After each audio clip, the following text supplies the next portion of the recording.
Hello, welcome to the Liberated Multitasker. Today, I thought we'd can some salsa. I'm going to start off by coring and peeling these tomatoes. Normally, if I'm doing a double or triple batch, I will blanch these tomatoes for about a minute in hot water, shock them in cold ice water, and just peel those skins right off. But since I'm just doing a small batch, I'm just going to peel them with a paring knife. And then I will quarter them and put them in a pot. This recipe calls for 10 large tomatoes. Now, I still have a lot of green tomatoes out in the garden, and since we got a lot of rain, some of my tomatoes have split, and so they're going bad quicker than normal. So I'm needing to do something with these. My two favorite things I like to do with tomatoes are stew them or dice them and make salsa. This just requires water bathing, and it's the simplest thing to do.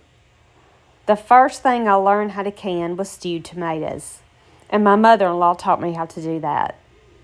Now, this salsa recipe came from a friend of mine, and it's super simple and easy and very good. We've adjusted it. We've added more jalapenos to make it just a little more spicy.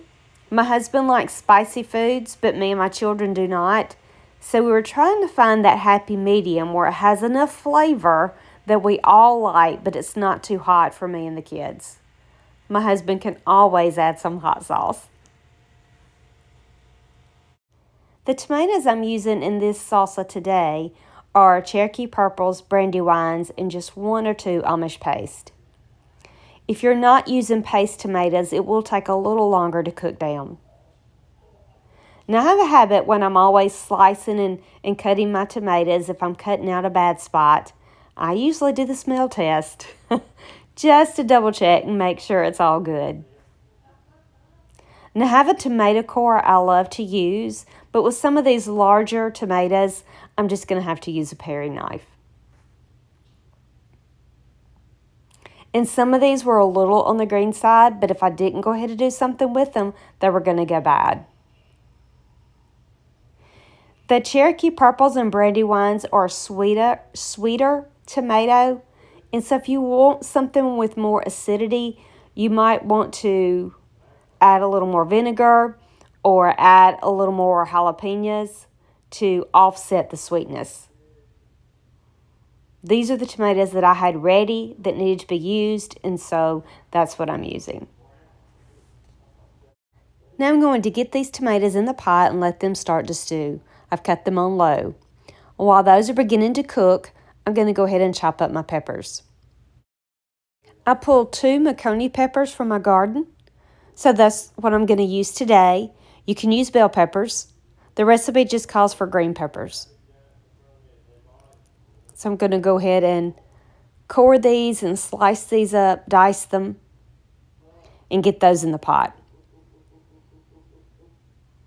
I also pulled 4 jalapeno peppers from the garden, and we'll be coring and chopping those as well. Now, this is where it comes more to taste. My original recipe called for 1. We found that 4 per recipe was kind of our happy medium. So really, you just have to adjust the tomato and pepper ratio to your personal preference. Some of my favorite things to grow in the garden are the tomatoes and peppers. My tomatoes did not do great this year, but my peppers have exceeded my expectations. The main things we use jalapeno peppers for are jalapeno poppers for my husband to cook on the grill and the jalapeno peppers for our salsa. So we're just about done chopping the peppers, and so then we'll get ready to move on to our next ingredients.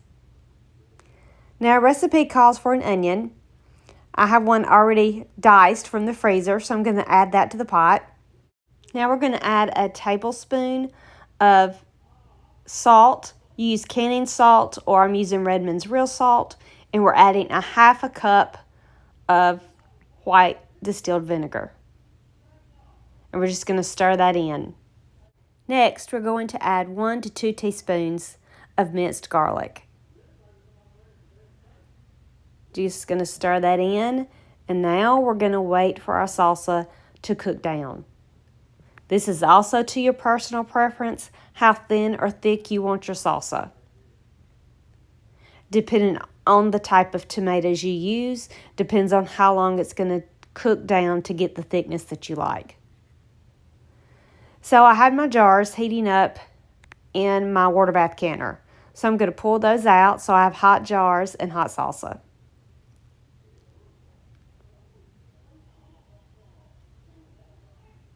Get those all out on my towel. Got my canning funnel, and I'm going to start scooping in the salsa. I love this ladle for canning purposes. It comes in really handy. I like about an inch head space. And just getting them all into my pint jars. Just about done there. We're going to clean the rims with distilled vinegar. And then we're going to put our lids and bands on. Just fingertip tight.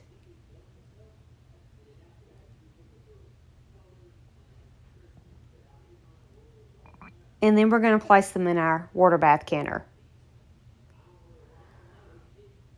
We're going to water bath these for 10 minutes.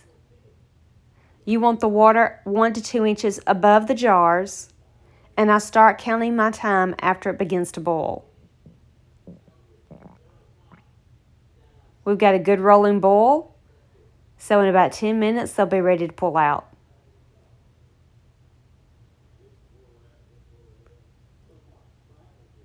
Here we have 5 beautiful pint jars of homemade salsa. It really is one of the easiest things to can. I hope you've enjoyed this video. Please like, share, and subscribe, and I hope to see you soon.